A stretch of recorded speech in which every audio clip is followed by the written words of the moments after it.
안녕하세요, 치과 아저씨입니다. 지난주는 FOMC와 PCE가 예상대로의 흐름을 보여주었습니다. 큰 악재로 작용하지 않고 지나가며 시장에 비교적 긍정적인 기틀을 마련해 주었습니다. 하지만 관세 이슈 등 예측하기 어려운 이슈들이 때때로 대두되면서 시장은 흔들리고 있는 상황입니다. 물가 조절에 대한 물음표가 계속 이어지는 상황에서 다시 찾아온 고용 주간, 2월 첫째 주 매크로 브리핑을 통해 앞으로 어떤 것들에 집중해야 할지 살펴보겠습니다. 이번 주에는 한국 시간으로 수요일과 금요일에 고용 관련 지표들이 발표될 예정입니다. 역시나 가장 중요한 것은 금요일 밤에 발표될 고용 보고서로 생각됩니다. 이외에도 제조업과 서비스업 경기를 가늠해 볼 수 있는 지표들이 발표될 예정입니다.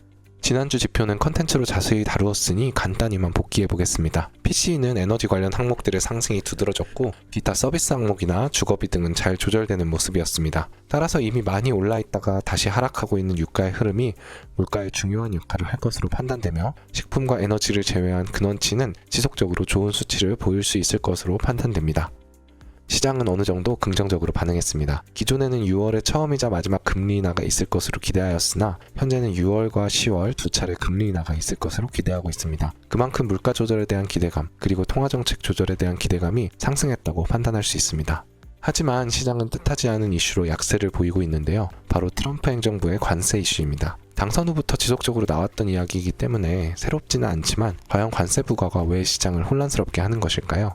비교적 간단한 이슈인데 관세 전쟁이라고 불리는 만큼 세계 경제의 큰 불확실성을 야기하게 됩니다. 서로서로에게 매겨지는 보복성 관세는 기업들의 비용 부담 증가로 이루어지고 이는 결국 소비자에게 전가되어 소비가 위축되며 경기 성장을 위축시킬 가능성이 높기 때문입니다.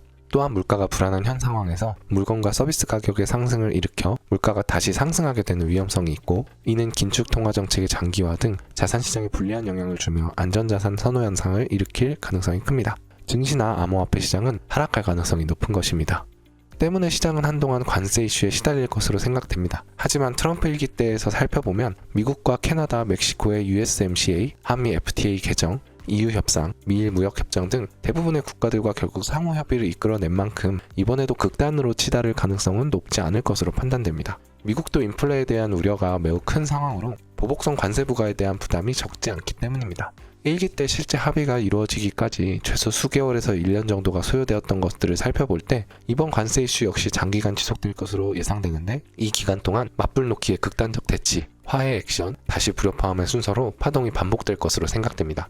정리하자면 너무 쫄 필요는 없다고 생각됩니다. 다만 정치적 이슈는 그 시점을 예측하기가 어렵다는 점, 그리고 다툼과 화해가 수차례 반복될 것이라는 것을 기억하고 리스크 관리를 하며 이슈의 파동을 잘 타야 할 것입니다. 다음 주에 있을 고용 지표는 영향력이 엄청날 것으로 생각되지는 않으며 관세 이슈와 같은 이슈 그리고 수급으로 시장의 움직임이 발생할 것으로 생각됩니다. 간단히 정리해보자면 물가가 날뛰고 있는 상황은 아니기에 고용 지표는 어느 정도 강세를 유지하는 것이 경기 침체 우려감을 불식시키며 시장에 유리한 쪽으로 작용할 것으로 생각됩니다. 또한 JOLTS와 ADP 비농업 그리고 고용 보고서 순서로 발표되는 고용 주간이기에 가장 중요한 고용 보고서가 발표되기 전까지 긴장을 놓아서는 안 될 것입니다. 허리케인 여파로 기저효과를 톡톡히 본 고용지표는 지난달까지 강세를 유지해 나가고 있었습니다. 고용지표의 흐름을 유일하게 예측해 볼 수 있는 지표는 주간 단위로 발표되는 신규 실업수당 청구 건수인데 빨간 박스에서 보시다시피 1월에는 12월에 비해 실업수당 청구 건수가 낮은 수치를 유지하면서 고용 강세를 유지하였습니다. 컨센서스를 살펴보면 비농업 고용지수의 컨센서스가 좀 위축되게 잡혔지만 기타 다른 지표들은 크게 고용 둔화를 예상해 볼 만한 수치는 아닌 것으로 판단됩니다. 따라서 크게 고용의 악화가 급작스레 나타날 가능성은 높지 않을 것으로 판단됩니다.